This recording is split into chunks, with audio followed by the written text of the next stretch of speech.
Consultant, philosophe, essayiste, François de Bernard se consacre désormais à la fiction et à l'histoire de l'art, avec un intérêt tout particulier pour le dessin et la peinture italienne et française de la Renaissance au XVIIIe siècle. Dans Le Miroir de Venise, son dernier livre, il nous transporte à Venise, dans le quartier du Dorsoduro, dans les années 1550. Un tableau raconte avec une faconde singulière sa naissance dans l'atelier de maître Jacopo, dit le Tintoret. Cette toile magistrale, le maître de la couleur l'imagine aussi vaste que le Campo Santa Margherita, avec des dizaines de personnages en mouvement, comme lors d'un bal au Palais des Doges. Le Sposalizio, le mariage de la Vierge, c'est le nom du tableau, est à l'origine le fruit d'une commande des frères mineurs, qu'ils refuseront.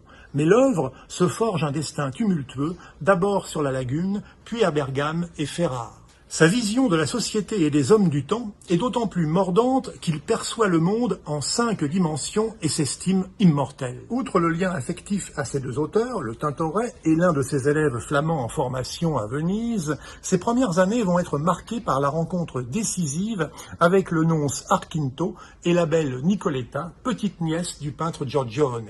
Mais le bonheur de son séjour auprès de l'homme d'église est fugace, car il se trouve auprès d'eux pris dans le dédale d'une conspiration criminelle qui menace leur vie.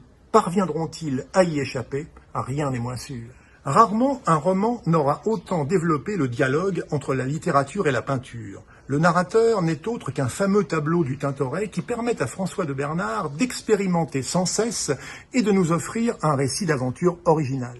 Le Miroir de Venise de François de Bernard est publié aux éditions Héloïse d'Ormesson et vous pouvez emprunter ce livre dans le réseau des médiathèques landaises ou en version numérique sur le portail Medialand.